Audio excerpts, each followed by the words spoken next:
Hi, everyone. Before we get to today's episode, I just wanted to let you know that LCI has another podcast called the Faith Seeking Freedom Podcast.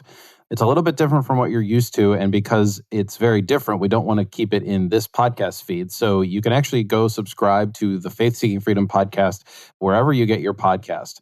The Faith Seeking Freedom Podcast is a podcast that is entirely question and answer. And because we've kept each episode short, we can actually release them more frequently. And you can actually listen to them in a shorter time frame. And you can even share them with friends or people that you want to spread the message of liberty. So check out and subscribe to the Faith Seeking Freedom Podcast. Okay, back to the regular podcast. Welcome to the show that gets Christians thinking about faith and politics. Get ready to challenge the status quo, expand your imagination, and tackle controversy head on. Let's stand together at the intersection of faith and freedom. It's time for the Libertarian Christian Podcast. Welcome to another episode of the Libertarian Christian Podcast, a project of the Libertarian Christian Institute. I am Doug Stewart, your host, and I have a special guest with me, Ryan Ragozine, who is a seminary grad and avid content creator and the host of the Thinker Sensitive Podcast, a podcast about thinking better and thinking together about life's most important issues. Ryan, thanks for joining me. Thanks so much for having me. I'm really excited. Yeah, me too. I feel like we're going to have a great conversation. Our off-air conversation started off really fun, and I got to know you a little bit. And so why don't you let our listeners get to know you just a little bit? You can even sort of plug your podcast, although I will give you a chance to say a little bit more about that near the end. Sure, yeah. I grew up in Detroit, Michigan. I lived there till I was about maybe in my early 20s. And then I went off to Bible college in Texas. And that was a big culture shock for me, but had, a pretty good experience on an educational level. I learned a lot. I became kind of obsessive, not always in a good way, about learning and knowledge. And so then I decided to go on to graduate school. So I went to seminary at Asbury Theological Seminary in Kentucky. And my goal for a really long time was to be a professor. So I wanted to graduate with my MA in theology and then go on to get a PhD and to teach in college. I wanted to teach philosophy and theology in college. But some different things happened in my life. And I also felt like God was kind of redirecting me in terms of my plans and my goals. And so I ended up not pursuing a PhD. And my wife and I moved to Colorado. We started a house church that we ran for 5 years for really anyone, but it was geared more towards the unchurched and people who grew up outside the church. We did that for about 5 years. And then I decided to start pursuing podcasting. And I kind of viewed it as an alternative to teaching in college because that was always the thing that I was really passionate about. Felt like God called me to be in education in some sense, and the podcast is kind of an alternative avenue of teaching for me. Yeah, I feel like that's a really interesting journey that you took there. Podcasting is, of course, something that I really love. And so it is also a way for me to get ideas out in front of people. And, you're actually creating original content, it seems, because I haven't yet in my listening to your podcast, I haven't heard a guest on there. I get to cheat a little bit and just say, hey, you come on and tell all my listeners all these important things. And hopefully I guide the conversation well enough. So as you began thinking about doing your podcast and things, like, why did you think that Christians would need to have what you offered by way of thinking about thinking and thinking about doing thinking with your podcast?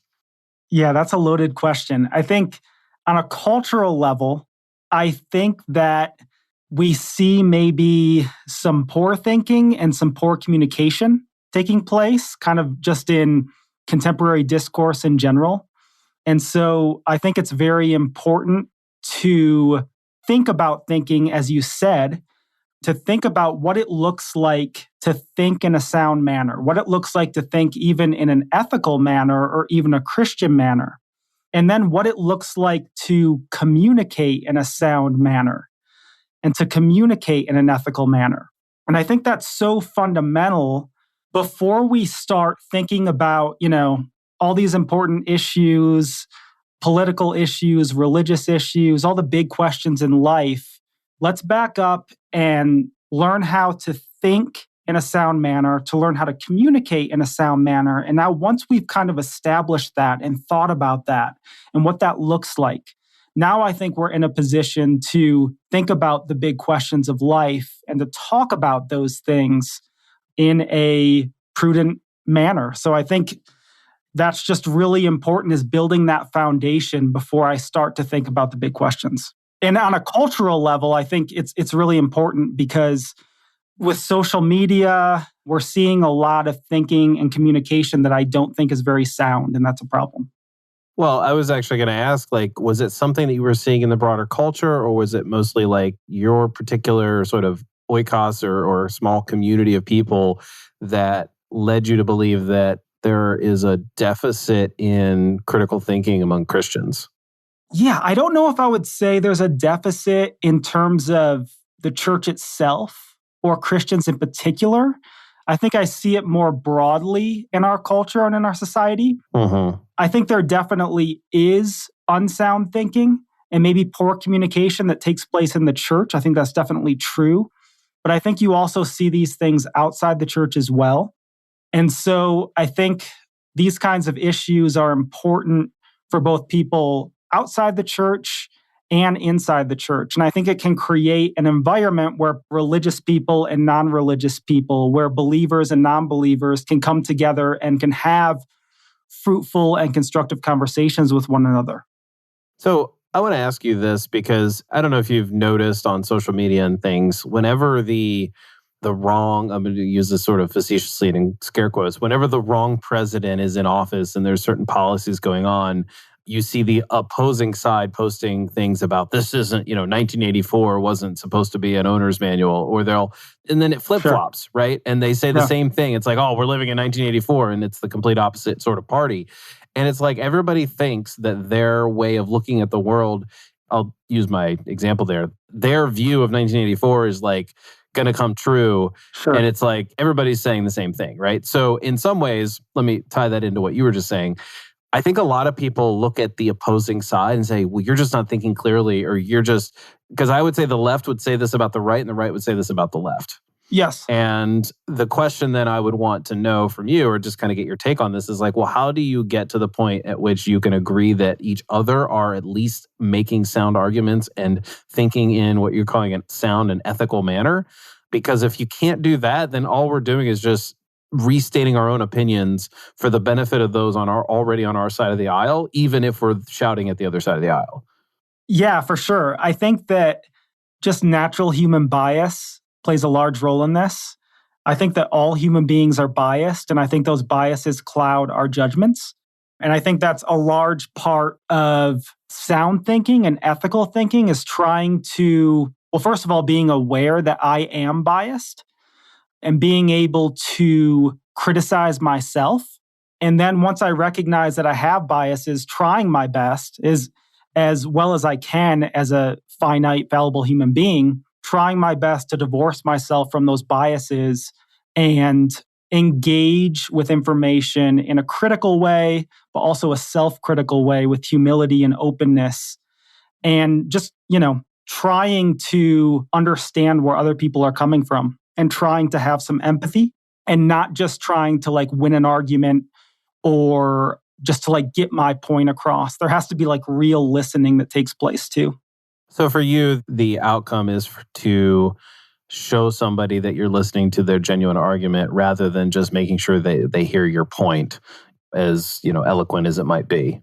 Yeah, for sure. I think in order to have a fruitful, when we think about the idea of just a conversation or dialogue, you think about an interchange of ideas, like a true interchange of ideas. Right. So that takes, I think, a base humility. I think it takes a base openness. I think that it takes real critical listening to what the other person has to say. And you're truly interchanging ideas. It's not, as a Christian, I think a lot about some of the statements in the book of Proverbs that talks about the foolishness of being quick to speak and slow to listen, or quick to teach and slow to learn. And I think we see this kind of attitude a lot in contemporary discourse. Instead of approaching a conversation, approaching the other with a base openness. And maybe, people have some fears. Well, if I approach a conversation with true openness, does that mean I have to sacrifice what I believe? Does that mean I have to betray my convictions? And no, I don't think that's the case. I think that one can have a base openness and a base humility like I'm talking about, and also have deeply held convictions and to stand for what you believe as well. I don't think those two things are mutually exclusive. Yeah.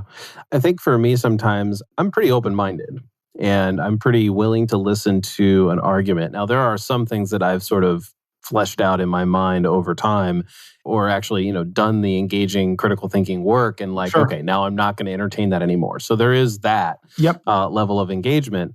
But I think a lot of people, if they're anything like me in this way, they may fear that they may not have cherished beliefs that they have to be like, oh, well, if I listen to this argument, then I'll have to let go of that. But that the challenge itself of their held beliefs, whether it's cherished and tightly held or whether it's even somewhat loosely held, sometimes can create a shift in their thinking that is uncomfortable. Yeah. Because then it means, oh, well, if I have to rethink my thoughts on this, even if it's just, oh, my perception of the other side's argument was wrong, right? Yeah.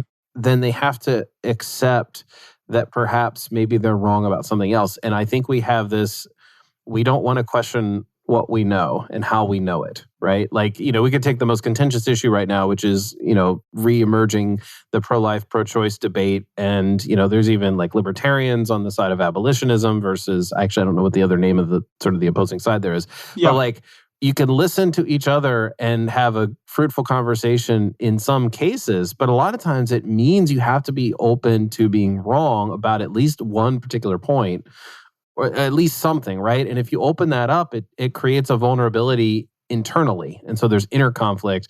And I think that's a lot of why people are troubled to entertain.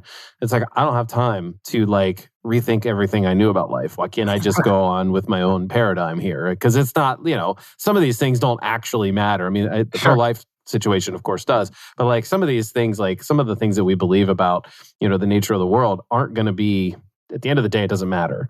There are things that are less important than others. And so those things people can let go. But anyway, that's just, I was just responding. You can respond to that however you want.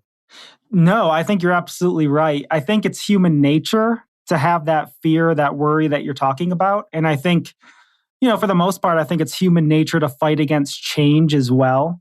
So I think the concerns that you're raising are real concerns, and I think they're valid. I talk a lot on the podcast about the unfruitfulness of dogmatism, or the unfruitfulness of being overly objective about what we believe in.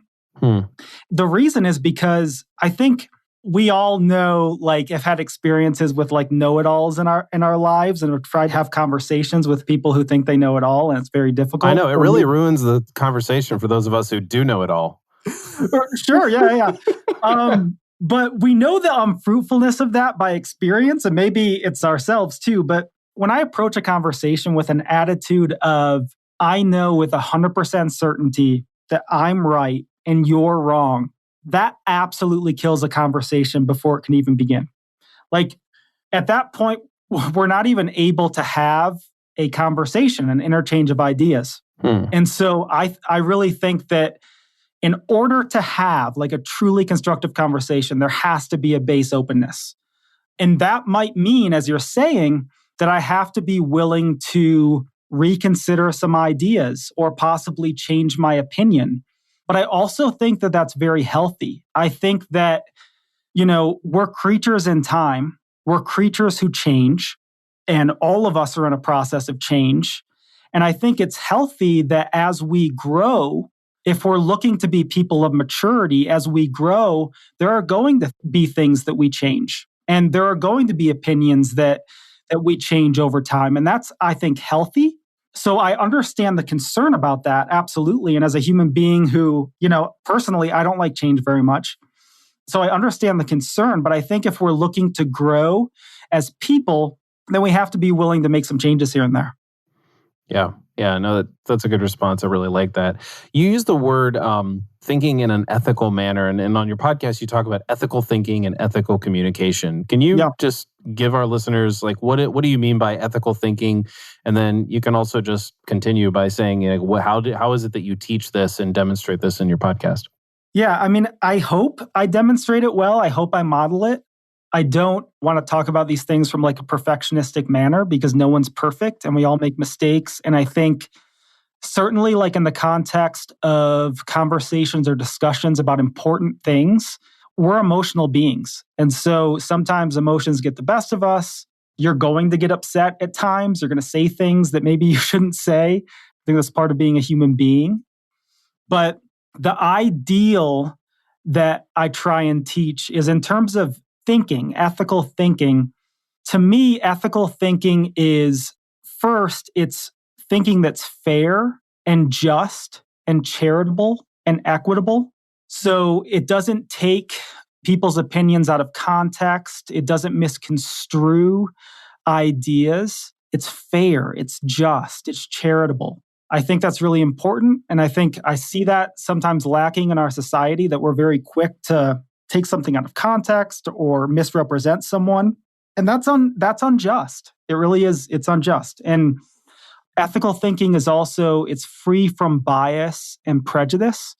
I think it's free from partisanship as well, because I see partisanship as a form of bias. That's not always the case, but I think it's free from bias and prejudice. I think ethical thinking is impartial.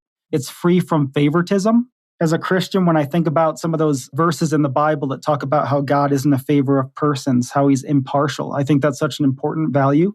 I think ethical thinking is also mediating and nuanced. Now, I should make a qualifier here. It's not to say that like the middle ground is always like the way to go, right? Or that the truth is always found in the middle, because that would actually be a form of extremism. But I do think that ethical thinking often looks to reconcile differences and looks to find some truth in the middle if possible. Mm-hmm. And so ethical thinking is nuanced in that manner as well. And then the last couple of things, I think ethical thinking is honest and it's self-critical. And I talk a lot about the value of self-criticism on the podcast. I think that our culture is very quick to point the finger at others, to cast judgments, to criticize others. And I think we're slow to criticize ourselves and to judge ourselves. And so I think self-awareness is really important. Think self-criticism is really important, that honest self-evaluation.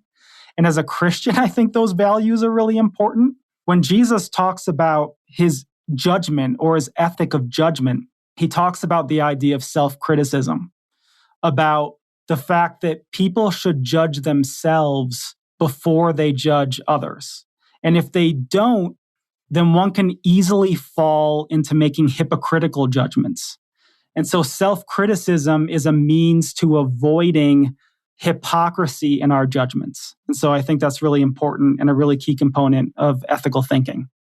Okay, so I know you want to talk about ethical communication, but I just want to ask you a couple questions here that, sort of spawn my thoughts as you were talking about people being self-aware.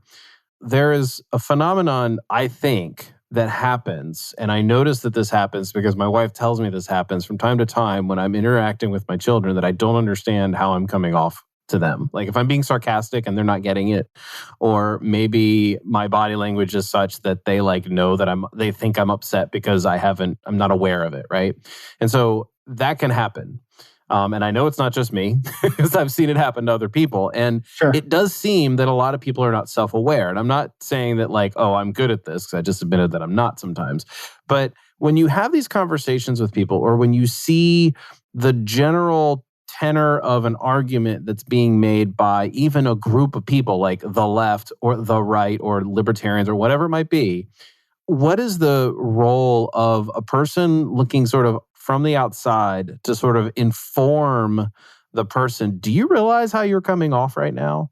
And I don't mean that as in their demeanor per se, but that the argument sometimes ends up taking the form of it looks like you're advocating for government oppression, or it looks like you're advocating for this. And don't you realize that your argument is, it doesn't look like what you say it looks like. It really looks like to everyone else like this other thing. Does that make sense? Sure. I wish I had a specific example, but I am often being told by a person, a leftist, who tells me that libertarians don't realize that the philosophy or ideology that they put forward is enriching those at the top at the expense of those at the poor because of, X, Y, and Z reasons, and Sure. you're just doing their work for them. Like you're just sort of defending something that's actually an injustice or whatever, and it's coming up with motivated reasoning and all that. Okay, that's something that he says. And I'm like, okay, well, that's a possibility in a way that libertarians don't realize that they're making this argument, or that you can apply this in any other way, right? Yeah. At what point is part of the argument saying to somebody, like, how you're presenting yourself is very self-unaware? And a lot of times people get defensive by that. So anyway, I don't know what you have thoughts on that or not. No, yeah. I mean, so that would be a form of criticism. And I guess just my view on it is, if I do offer that criticism to somebody else, which there are times when I should, right? And there's times when that's prudent to do so. The big thing for me is, am I first judging myself by that same standard to make sure that my judgment is just and avoids hypocrisy, to make sure that I'm being consistent? Like, we all have blinders. And because of that, there is definitely value in other people coming to me and saying, hey, Ryan, I think maybe you're being a little too mean-spirited here, or maybe you're missing this point. There's value in that kind of criticism for me to then become aware of the things that I'm missing. But we also need to be aware that when we offer criticism, that we ourselves have areas that we fall in. We ourselves have areas where we fall short, and just being aware of those things before I cast a judgment on somebody else, if that makes sense. Yeah. Okay. So let's talk about ethical communication. Go ahead with what that is and how you try to teach it. Yeah, I think for me, ethical communication is considerate. It's courteous. I think it's measured. And I would even say, and from a Christian perspective again, that it's both loving and gentle. I think we often remember that New Testament statement or precept about speaking truth in love, right? I think we forget some of those precepts about speaking truth in gentleness or being gentle in speech. That is also a New Testament concept. Now, of course, we're human beings and we're going to mess up. And so our speech isn't always going to be gentle. And of course, not every single context demands that we use gentle speech, because I think, ethically speaking, our ethics should be contextual. And so speech is also contextual. But that is a New Testament principle, to be gentle in speech, to be sensitive with the way that we communicate. So ethical communication for me, it isn't rude. It isn't condescending. It doesn't mock others or ridicule others. It isn't insulting. It isn't hateful. It doesn't villainize or demonize those who believe differently, right? And so ethical communication is considerate. It's loving. It's courteous. And this, I think, is a big problem in our society. And I think particularly with social media, where a lot of our discourse, I think, is unethical instead of ethical. And so, especially as Christians, I think this is something that we should take to heart and really be intentional about communicating in an ethical manner. Hey, everyone. If you're like me, you listen to a lot of podcasts by producers and creators who have a listener support model. Sometimes people call it the Patreon model, where they ask listeners to give them money to keep the podcast going because they want a list of supporters. And there's certain benefits to doing that. They offer, free episodes ahead of time or bonus content and so forth. LCI has taken a different approach because we're a 501c3 nonprofit. We operate solely on the donations of those who are generous and love what we do. Now, we are totally appreciative of the fact that we have a growing audience and everybody's sharing our content. But if you'd like to be one of the people who donate to the Libertarian Christian Institute, because we're a nonprofit, it's actually tax deductible. You can do that at libertarianchristianscom/donate. You can donate in a number of ways, some of which incur fees for us and some of which do not. And you can either choose to pay those fees or not. However you want to do it, any small amount actually helps. We actually do encourage people to sign up for some sort of monthly contribution. So that gives us a better sense of how things are going to go each month through the year. So even if it's as little as $5-10 a month, that really helps us a lot. That really adds up when more and more people do it. So we appreciate all of your support, whether it's sharing, liking, reviewing, and doing all that. But we, of course, appreciate an actual financial donation to the Libertarian Christian Institute. I would wonder if Jesus would qualify speaking in an ethical manner under what you just said in some of the instances in the Gospels where he is pretty harsh, at least in the way it reads, toward folks like the Pharisees. Sure. How do we account for, and even the Apostle Paul and some of the apostles, disciples in the book of Acts, it doesn't seem like, and again, this is sort of like, I'm hearing what you're saying and it's like, oh, okay, I don't think what you're saying is there should never be heated discussion or passionate statements being made and thrown over at someone else or whatever. But like, where is the place for confrontation would probably be the summary of what I just, sort of brought up. Oh, yeah. I think there's always a place for confrontation, no doubt about it. And good. It takes... my whole style depends on it. No, I'm kidding. That's not true. It takes wisdom and discernment, of course, to know when to confront and when not to, right? Like, we have to pick and choose our battles, and that's really tough. I think it also takes discernment to know, this is an interesting one, to know if the person that I'm confronting is mature enough to handle the confrontation or not. Because there are times... The thing about criticism is that it always has the potential of also blowing up in your face or like causing like just a really bad episode or a bunch of drama. Yeah. And a lot of that depends on the maturity of the person receiving it. And that's true of ourselves as well, right? Like, in order to maturely accept criticism, I have to have some humility and I have to be open to what the person is saying. And that's not easy, right? And so there are times in life where maybe you need to confront someone, but maybe also from experience that person doesn't have the maturity to receive your criticism well. And then you have to just figure out whether it's worth it or not to wage that criticism. Yeah, then the approach becomes a little bit different because you have to sort of prepare their hearts in a way that you're about to say something that might be confrontational, and it doesn't have to be forceful or anything. So it sort of changes the environment if that person is not in a reciprocal setting, right, where they feel like whatever you have to say, they'll be able to take and figure out what to do with it instead of, just withering away or going away. Yeah, and you asked a very difficult and challenging question about like Jesus's speech. Mm-hmm. Because obviously, you could sum up some of the Gospels as like a constant conflict between Jesus and the religious leadership of Jerusalem, right? And so, yes, there were definitely times where Jesus did not communicate in a gentle way. I think you could argue that he was still communicating in a loving way. But certainly you could argue that he wasn't communicating in a gentle way. And that's where I think that context is important. And certain contexts may demand that we raise our voices, or maybe in a certain context we speak from a righteous anger because maybe the context demands it in some sense.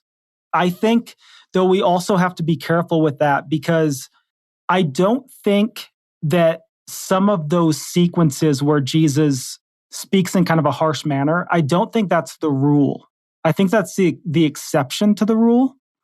And so I think we just have to be careful maybe about overgeneralizing some of those scenes from the Gospels, whereas those are more exceptions.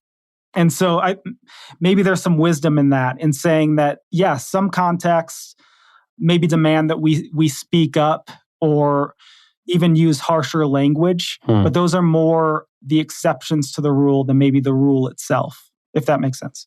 Yeah, no, that makes sense. What are some of the topics in sort of society, public life, public politics that are sort of most important to you? I think the most important things to me right now would be issues of censorship. The issue of cancel culture is one that's important to me, and various expressions of cancel culture. Echo chambers are a concern to me. Groupthink is a concern to me. And I guess you could say even like subtle forms of indoctrination as well. Talk to me about these subtle forms of indoctrination.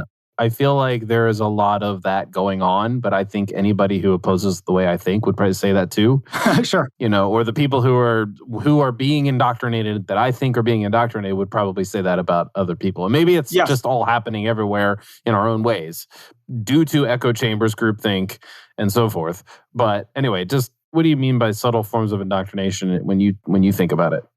Yeah, I guess I would qualify first with saying that I think we're all indoctrinated in some sense. So when I use the term indoctrination, I don't mean it in like a super negative way. Like I think everyone is indoctrinated, whether it's your childhood and upbringing, how you were raised, the friends you grew up with. In the social media age or the information age, of course, like your social media feed, maybe the school you went to, news outlets, media, music, movies, TV shows, just culture as a whole. I think we're all being indoctrinated in some way. And I think we've all been indoctrinated in some way. And so I don't mean this like in a hyper negative sense, but I do think that these forms of indoctrination, these subtle forms, or maybe even innocuous forms of indoctrination, curb free thinking and free thought and independent thinking. And of course, like echo chambers feed into that and groupthink feeds into that. And so I'm really passionate about people being able to truly like think for themselves and think freely and come to their own conclusions. And it's even one of the things that I preach about a lot on the podcast is it's like when you listen to an episode, don't just take what I'm saying and just like blindly accept it, like fact check it. And really the way I like people to approach Thinker Sensitive and approach episodes is use it as kind of like a companion, like a thought companion. And as you think through an issue with me, then, form your own conclusions and think for yourself. That's a big value for me. Talk to me about censorship and free speech. I mean, I think I know where you probably stand on it, given the value that you have on, freedom of thought, freedom of speech. But like, what is your take on it? Yeah. Yeah, I think for me, free speech should be the general rule with very few exceptions. And I think our focus should be on the rule and not necessarily so much on the exceptions. And so, of course, we can talk about exceptions to free speech, like the various legal exceptions to the First Amendment. So like things like fraud or a threat of imminent violence, incitement of lawless action, defamation, those kinds of things. And even on an ethical level, we could talk about an exception to free speech ethically would be like hate speech or true hate speech. But for me, our focus should be more on the rule rather than on the exceptions. And so I think that free speech should be widely applied, not widely limited, and without discrimination with regards to ideology or belief system. And I really think that protecting free speech is an ethical and moral issue. And I think it's one that we should all be concerned about because it affects all of us. Yeah, I'm actually kind of happy that that was like the first thing that you said. Now, I don't know if that's the first thing as in like it's primary when I ask you what are important to you, because when somebody asks me what are some of the most important issues of our time, that's the first thing that comes to my mind. Yeah. The second thing that comes to my mind is the growing threat of restriction of movement, in that like there's a lot of, and this isn't really part of our conversation, but like the anti-immigration movements, I can't think of the word, like the mental, how people regard others and whether or not those people, whatever those people might mean, it could mean the left, it could mean immigrants, it could mean, whomever, can't be free in their sort of bodily autonomy, as in like, here's where I'd like to live. Here's how I'd want to use my body to work in this location or to work for this person or work in this particular way. All those different sort of, elements of what it means to be free in movement, I think is probably a secondary one. And I know a lot of people are worried about quote unquote invasion of other cultures or whatever that might mean. And so people are worried about other things. Sure. And we can have that debate another day. But I was happy to hear that you said censorship and free speech, because it really, really seems that we are at, I hope, as a friend of mine on Facebook said, this might be the peak, which means that we're going to come down the other side at some point. But I hope it's that. But it could be like this societal tipping point where you see things like comedians being canceled for things. And it's like, and these aren't like right-wing comedians, right? Sure. Like these are people who hold the values generally, typically, of those on the left. And when the left is still canceling those people for those things, it's like, there's something going on here that's really, really troubling. And when you get to the bottom of it, it's not innocuous. This isn't a matter of, simple things. So anyway, I'm just rambling on to you about why I agree with you. No, yeah. What about in the church, though? Like, are there issues that you think are facing Christianity? And, probably I would say let's limit this to like Western Christianity at this point, because that's what both of us are familiar with, unless you want to speak outside of that. But what are some things that are facing Christians and Christianity, even whether it's outside of the faith of our church or the church, or even within it? Yeah, I think that there are a couple big conflicts within the church right now. I think there's a conflict, number one, between fundamentalism and progressive Christianity. And I think there's also a conflict with deconstruction today as well. And so those would be two things that I would bring up as issues that Christians need to work through today. Yeah, the deconstruction, that's kind of a buzzword nowadays. Yes. I mean, it's been a word that I've been familiar with for about 2 decades now, given my reading trajectory and, everything else. And so it's coming around now as like entirely negative by some people that I know. And I'm like, hang on, like it can't be that negative. Like you have to open your mind a little bit, like we talked about earlier. Yeah. What are you seeing happening? And maybe we can continue talking a little bit about it. Yeah, I think there's a pretty large movement of deconstructing Christianity today. I think some of it is valid and even needed. Like personally, I am more of a constructionist and a reconstructionist than a deconstructionist. But at the same time, I think I would say probably through my teenage years, went through a process of deconstructing my beliefs and then kind of reconstructing those back up, which is pretty similar to the process of Descartes, who deconstructed all of his beliefs and then went through this long, kind of tedious process of building those back up again. I definitely think there is room to deconstruct various aspects of Christianity, particularly those aspects that reflect culture more than they reflect the person of Jesus Christ. And, Christianity will always have this tendency of taking on the values of culture. And sometimes those values differ, maybe even greatly, with the way of Jesus himself. And so I think when that happens, and it's bound to happen in history, when that happens, there's always a place to deconstruct some of those distortions or perversions where Christianity takes on the nature and character of culture. I also think that there's room to demythologize and demystify certain interpretations of Scripture, especially passages that maybe the original author meant for those passages to be read more in an allegorical manner or a metaphorical manner rather than in kind of a hyper-literal modern manner. And so there's room for that as well. I think a lot of this is good and even necessary. With that said, I think that deconstruction also raises some big questions. And I think my main concern is, where are we going? Or what are we replacing Christianity with? What are we reconstructing? So if you tear everything down, what are you left with? And will you still have a foundation to stand on? Will you still have a foundation to build upon? Where are you going? Will your new structure or your new dwelling place, will it be less susceptible to criticism than your old one? Will it be immune to the type of deconstruction that you just dragged your former belief system through? And will you have the courage to criticize your new structure or your new dwelling place with the same vigor with which you criticized your old one? And so that comes back to the value of self-criticism as well. And so, we always want to run to greener pastures. I think that's human nature.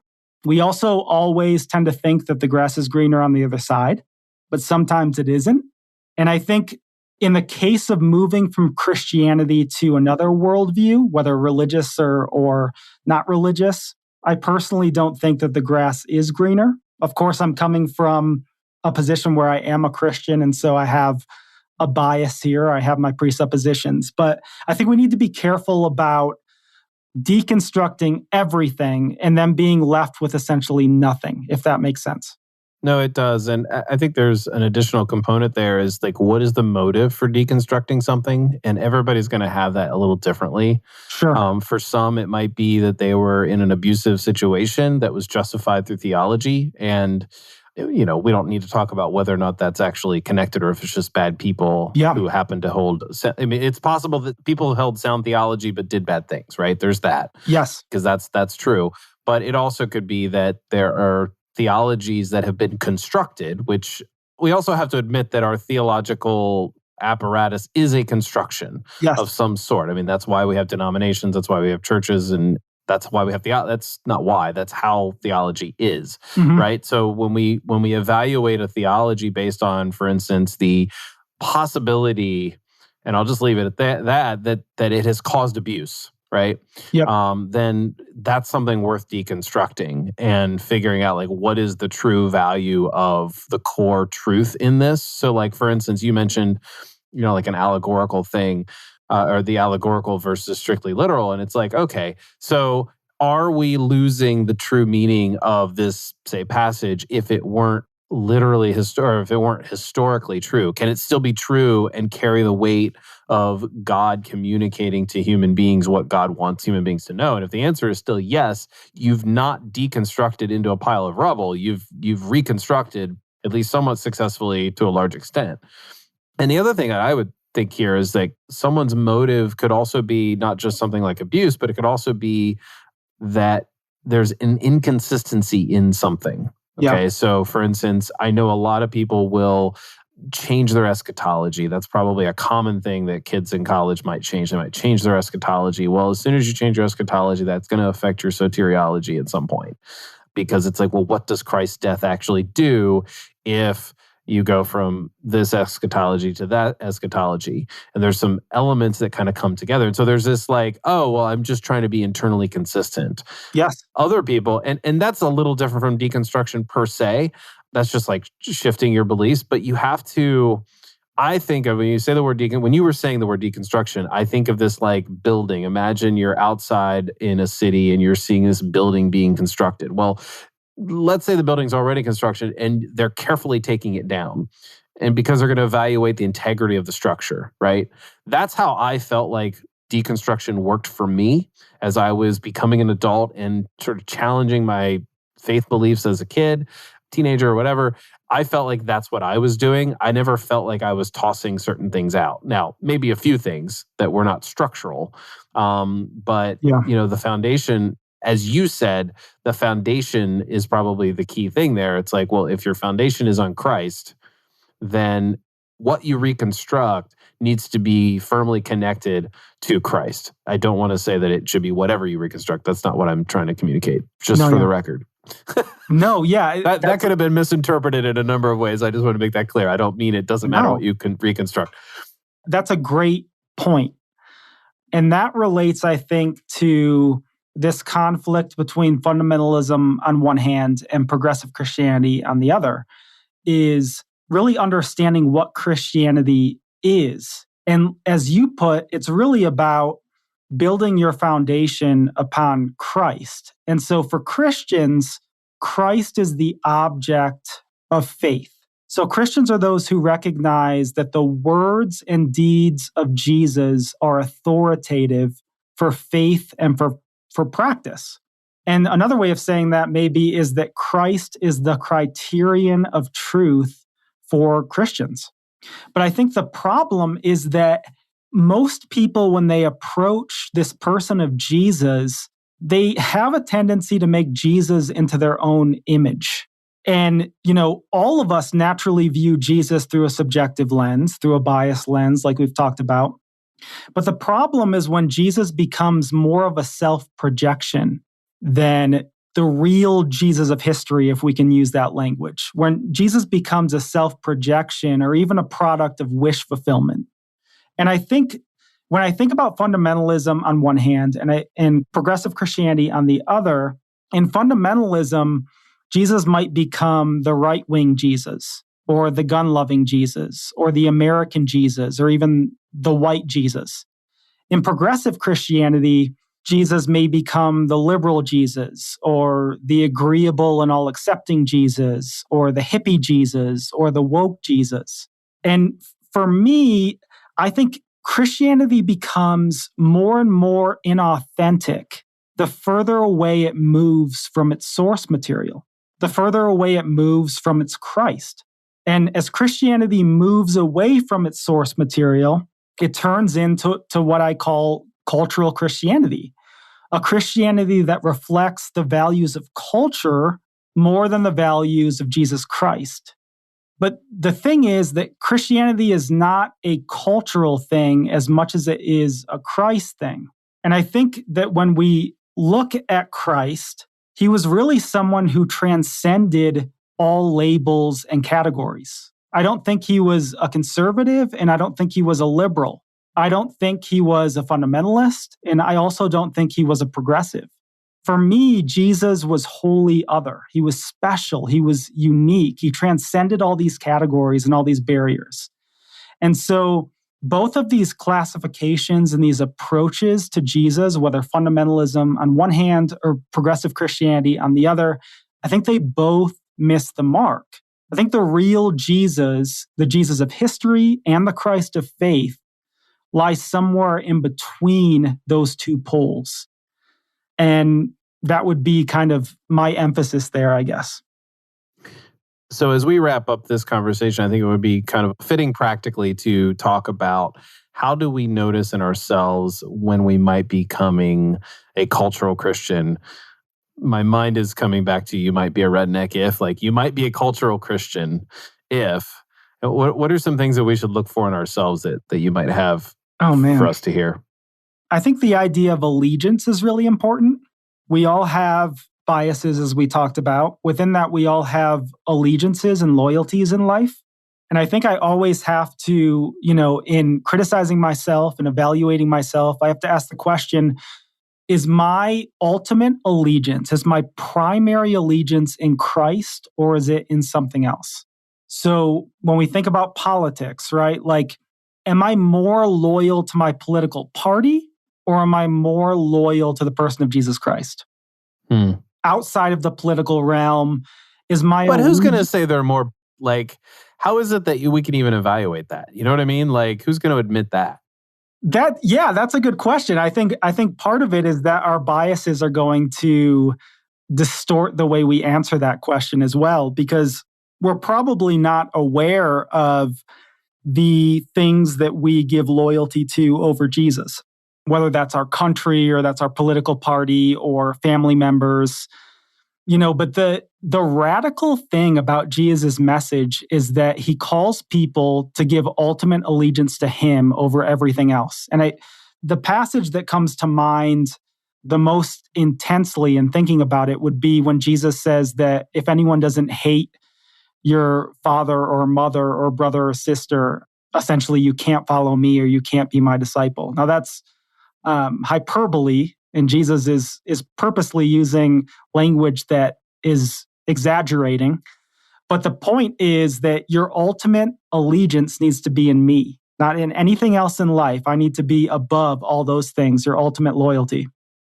And I think that as historical beings, as beings who are in a culture and in a society, it's very easy to place other things or other authorities over the authority of Jesus. And I think this happens a lot when Christianity gets tied too closely to politics, in my opinion, but it happens in other areas as well. And of course, the Bible talks about this kind of thing using the language of idolatry, right? Like we have idols that we place above Jesus. And a lot of that might be like certain values or priorities, beliefs, ideologies that we place above Jesus without really realizing it.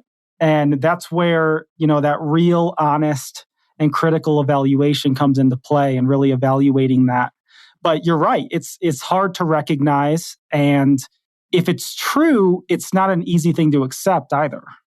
Yeah, that's true. I think that allegiance thing is really what ties in, what you said about idolatry. That's why the word allegiance is really important as a concept and as a personal orientation, I suppose, would be the best word there. Where can our listeners find your podcast? I'm sure it's on all the podcatchers or whatever, but I know you have a website. What is the title of your podcast? What are some things that they can expect to find as they look up some of the more recent episodes? Yeah, so the podcast is called Thinker Sensitive. I'm blessed to have a website that's just thinkersensitive.com. So all the episodes are on there. We are on every podcast app and all the different social media networks. And what you can expect is, a lot of talk again about ethical thinking and ethical communication, and then trying to apply those principles to the big questions of life. So I actually just did a mini series on cancel culture and public education. And so I talked about the idea of ethical teaching. What does ethical teaching look like? What does it not look like? In terms of how we present ideas in a fair manner, in a just manner that gives our students the freedom to make decisions for themselves. I'm going to have a big season coming up on the question of God, where I'm going to talk about why I personally believe that God exists. And so you're going to find a lot of stuff about thinking and communication, and then applying that to the most important issues, I think, in life. Awesome. Well, Ryan, I appreciate you coming on to talk to us and our audience about these important issues. I feel like we're kindred spirits in a number of ways, possibly more than we know, and I hope we can have more conversations in the future. So everybody check out Thinker Sensitive, and hope this builds your audience a little bit, Ryan, because you're saying a lot of good things. And I did want to ask you, what is the typical length of your episodes? I think that's important. I think a lot of people would like to know that. Yeah, so for weekly episodes, it's usually somewhere between 15 and 25 minutes. So they're actually on the shorter end. But then when I do seasonal content, usually the episodes are a little longer. Excellent. So there's a mix there, and I think that's really helpful to know as well. All right, Ryan, thanks for joining us. Thanks so much for having me. I really appreciate it. Thank you for listening to another episode of the Libertarian Christian Podcast. If you liked today's episode, we encourage you to rate us on Apple Podcasts to help expand our audience. If you want to reach out to us, email us at podcast@libertarianchristians.com. You can also reach us at LCI Official on Twitter. And of course, we are on Facebook and have an active group you are welcome to join. Thanks for listening, and we'll see you next time. The Libertarian Christian Podcast is a project of the Libertarian Christian Institute, a registered 501c3 nonprofit. If you'd like to find out more about LCI, visit us on the web at libertarianchristians.com. The voiceovers are by Matt Bellis and Catherine Williams. As of episode 115, our audio production is provided by Podsworth Media. Check them out at podsworth.com.